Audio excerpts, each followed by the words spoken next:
Hello les freelancers et les freelanceuses, j'espère que vous allez bien, j'espère que vous allez très bien. On se retrouve aujourd'hui dans cette nouvelle vidéo pour parler évidemment freelancing et je vais te donner dans cette vidéo 3 raisons de devenir très rapidement freelance, en tout cas si c'est dans tes projets. J'espère que cette vidéo va te faire réfléchir et va peut-être te faire agir plus vite que prévu, en tout cas je te le conseille.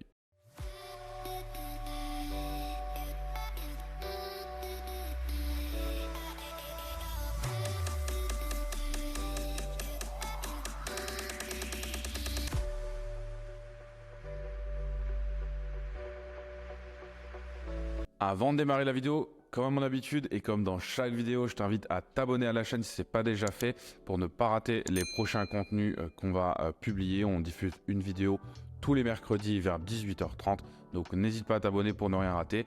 Également, si tu veux te lancer en freelance, regarde en dessous de cette vidéo, tu vas trouver des liens très utiles, notamment le guide des 48 plateformes, la Data Room TJM pour t'aider à trouver le bon TJM, le bon pricing dans ton activité. Également le lien vers notre programme Freelancer Pro qui devrait te permettre d'avancer aussi dans ton business freelance. Donc regarde juste en dessous, tu vas retrouver tout ce qu'il faut. Et nous, on bascule tout de suite sur le sujet de cette vidéo qui sont 3 raisons de devenir freelance dès maintenant et de ne surtout pas attendre. Tu vas te rendre compte que potentiellement le temps presse et si c'est dans tes projets, ne tarde pas. Première raison, j'en ai déjà discuté avec certains d'entre vous, j'en ai déjà fait une vidéo également, c'est le coût de l'opportunité. Je ne sais pas si tu as déjà entendu parler de ce sujet, mais en tout cas, c'est très important d'en être conscient. Ce qu'il faut comprendre, c'est que plus le temps passe et moins tu es freelance, si aujourd'hui tu te lances dans 6 mois ou dans 1 an, durant ces 6 mois ou ces 1 an, tu vas perdre de l'argent. En fait, c'est pas vraiment de l'argent que tu vas perdre, c'est de l'argent que tu ne vas pas gagner. Puisqu'aujourd'hui, tu as ton salaire 2, 3 000, même 4 000 euros, ok. Demain, tu bascules en freelance sur un TGM à 500, tu factures 10 000 euros par mois. Donc le calcul, il est vite fait sur le manque à gagner que représente le fait de ne pas te lancer. Plus le temps passe, plus tu perds de l'argent.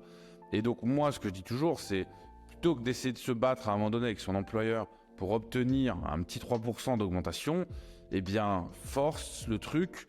Prends ton courage à deux mains, casse-toi, démissionne, obtiens une rupture conventionnelle, lance-toi en freelance. De toute façon, le manque à gagner que ça représente fera 10 ans ou 20 ans d'augmentation de salaire. Donc en fait, pour moi, le calcul, il est assez vite fait par rapport à ce coût de l'opportunité.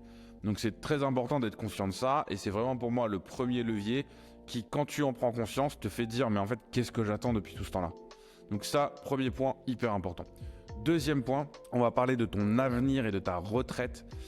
Clairement, aujourd'hui, le système de retraite tel qu'il est, donc il y a un système par répartition, ça aussi j'ai déjà fait des vidéos à ce sujet-là, mais ce système aujourd'hui de retraite, clairement, il est mort. Comment ça fonctionne?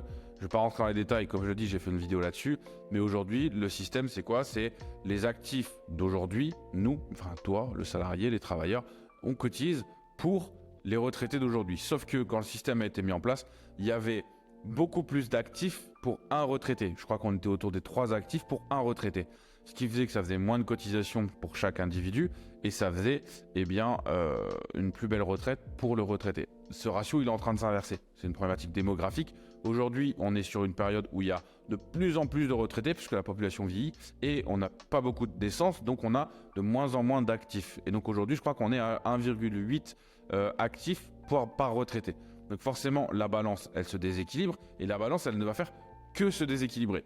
Tu le vois bien si tu suis un peu l'actualité de ces 5 ou 10 dernières années. Des réformes de retraite, on en fait tous les 3-4 ans et ça n'empêche que ça ne va toujours pas. Donc pourquoi est-ce que le freelancing est un excellent rempart pour toi dans ton avenir et dans la préparation de ta retraite? C'est simplement qu'en devenant freelance, tu vas mettre en place tes propres leviers de retraite, tes propres systèmes de retraite. C'est-à-dire que tu vas pouvoir prendre des contrats privés avec par exemple le PER, le plan épargne retraite. Tu vas pouvoir prendre des contrats par exemple d'investissement, des comptes titres, des plans, des assurances vie, genre de choses-là. Tu vas pouvoir faire des montages dans l'immobilier. Bref, tu vas pouvoir développer des actifs qui vont être ton gage de retraite dans 10, 20, 30, 40, 50 ans. Et c'est ça la force du freelancing, c'est que de par les flux et les volumes que tu vas générer, parce que 10 000 euros par mois, c'est pas du salaire, c'est du chiffre d'affaires. L'idée, une fois que tu as ce montant-là qui rentre dans ton compte, c'est qu'est-ce que tu mets en place pour justement pallier ça. Qu'est-ce que tu prends pour aujourd'hui pour ton lifestyle? Qu'est-ce que te coûte la structure? Qu'est-ce qui reste à côté? Et avec ce qui reste à côté, comment tu arbitres, comment tu places et qu'est-ce que tu fais de cet argent-là pour prévenir à court, moyen, long terme ta vie, ta retraite, les aléas, les différents risques que tu peux être amené à rencontrer au quotidien. Mais donc, là où le freelancing est très puissant, c'est que tu es dans une démarche où tu ne subis pas le système de retraite actuel, mais tu es dans une démarche où tu vas agir toi-même, mettre en place tes propres systèmes, tes propres leviers pour préparer ta propre retraite. Et c'est ça qui fait la différence. Enfin, troisième et dernier point, et qui n'est pas le plus négligeable, bien loin de là, c'est que si tu te lances là, dans les prochains jours, prochaines semaines, prochains mois éventuellement, tu vas pouvoir bénéficier des systèmes d'assurance chômage tels qu'ils sont encore au jour d'aujourd'hui. On tourne ça, on est tout début deuxième trimestre 2024 et aujourd'hui, tu l'as peut-être entendu dans l'actualité, mais le gouvernement a besoin de récupérer de l'argent pour le fonctionnement de l'État et ils envisagent de remettre encore un coup de rabot au système de Pôle emploi et au système d'assurance chômage qui s'appelle désormais France Travail. Mais en gros, c'est la même chose. Et donc, aujourd'hui, si tu quittes ta société, le système de l'ARE, donc du maintien de l'ARE, donc de l'allocation de retour à l'emploi, dans le cadre d'une création d'entreprise, est toujours existant. Est-ce qu'il le sera plus tard? Je pense, mais j'en suis pas certain. Et surtout, aujourd'hui, la durée d'indemnisation, c'est 18 mois. À combien elle va être rabotée? Est-ce que ce sera 12 mois? Est-ce que ce sera 6 mois? J'en sais rien. Mais évidemment, aujourd'hui, cette aide, ce dispositif, il est extrêmement intéressant pour te lancer plus sereinement dans ton activité entrepreneuriale de freelance. Et donc, ne pas se lancer maintenant, c'est prendre le risque que cette aide soit rabotée. Elle disparaîtra pas, je pense pas. C'est un système, un acquis social aujourd'hui très important en France. Par contre, qu'il y a un gros coup de rabot et que ça passe de 18 à 12 mois, voire même à moins de 12 mois, j'en serais pas étonné.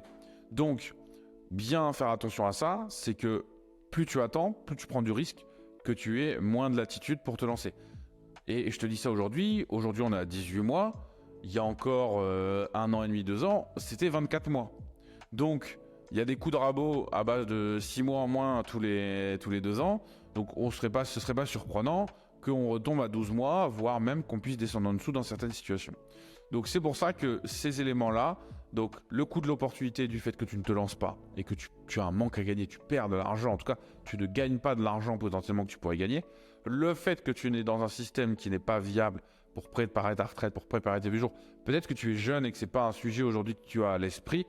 Moi je ne suis pas spécialement vieux, j'ai la trentaine, mais n'empêche que c'est des questions qui sont amenées à se poser à un moment donné, de se dire ok, comment je prépare mon avenir, qu'est-ce que je mets en place?